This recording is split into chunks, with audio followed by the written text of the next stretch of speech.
Hello, welcome to ITV News Central. On the programme tonight, anger from campaigners as the Environment Agency admits errors in recording levels of noxious gases coming from a landfill site in Staffordshire.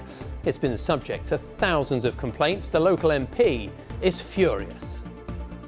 I think we need to see a proper apology to the community for the failings. So far they've said, we are sorry this has happened, which I don't think goes far enough. It's a bit mealy-mouthed. And then I want to see an inquiry as to how it happened.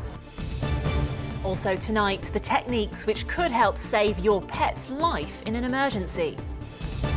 In sport, it's derby weekend. It's Wolves versus Aston Villa. It's Birmingham City versus West Bromwich Albion here tonight. And we've got special access to the first safe standing area at St Andrews that's in operation for the first time tonight. Join me later on ITV Central talking about my new book, The Boy with Wings: Clash of the Super Kids. Dun, dun, dun. A gentle reminder, it is autumn, it is October, because the weather feels more like summer out there at the moment. I'll have all the details on what's in store for the coming weekend later in the programme.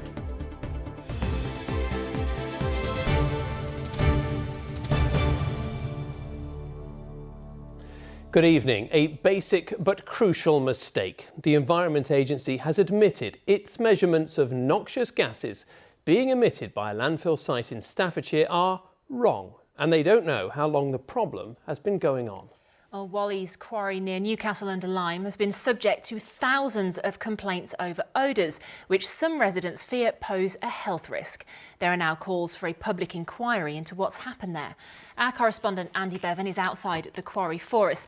Andy, you've been speaking to people who live near the site and who've been putting up with this for years now. What are they feeling today? Well, we'll be hearing from them in just a second, but just to give you a bit of background to this, our viewers of this programme will know that there's a long-running dispute between the owners of Walleys Quarry Limited, and the residents here, who say that the emissions of hydrogen sulphide and methane from this plant have been causing them misery for years, and they say detrimental to their health.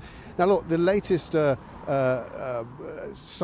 twist in this saga is that the Environment Agency started measuring the levels of methane and hydrogen sulphide back in March 2021, but they've discovered now that the readings that their MMF or mobile monitoring facilities have been collecting, there's 3 of them around this area, are incorrect, which means they can't be relied on. That could mean that the levels of hydrogen sulphide, the methane levels are okay, but the levels of hydrogen sulphide could be above World Health Organization limits. The local MP, Aaron Bell, has been here this afternoon, and he said he's furious. I want to see the EA firstly find a way to restate this data using independent experts, so people who have relied on it and are relying on it for their own civil action can do that. I think we need to see a proper apology to the community for the failings. So far they've said, we are sorry this has happened, which I don't think goes far enough. It's a bit mealy-mouthed.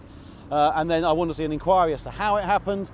It won't just have affected here in Newcastle. I mean, it will have affected us worse because we've had the worst landfill. But all of their monitoring stations have been wrong about hydrogen sulphide for many, many years because of this error.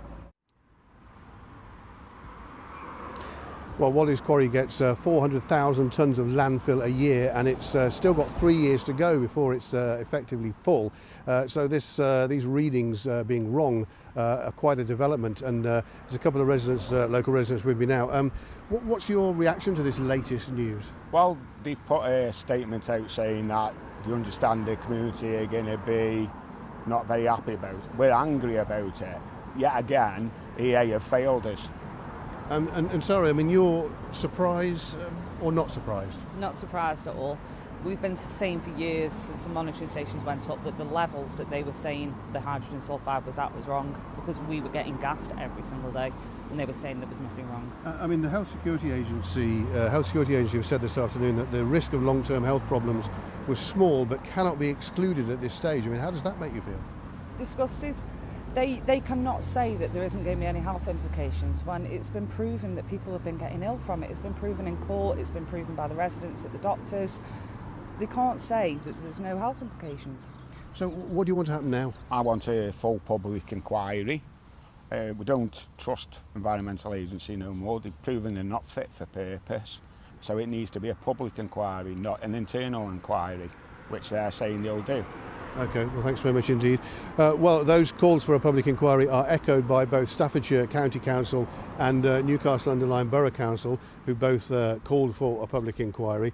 The Environment Agency has apologised, saying they'll continue to be transparent and provide further information as soon as they can. Even the owners of Walleys Quarry Limited, say they're disappointed by this latest development, and they say they're going to await further information to better understand the full implications of this development. Now, parts of this quarry have been capped off over the last few months to try and stop the amount of gases escaping, but the readings from those machines are now going to be have to be recalibrated to see if they've exceeded those World Health Organization limits for hydrogen sulfide. The next stage in this, well, there's a public meeting on Monday. It's online, it's on Zoom, it's at 7 o'clock, and I guess there are going to be quite a lot of people from around here logging on to that. Indeed, Andy, thank you.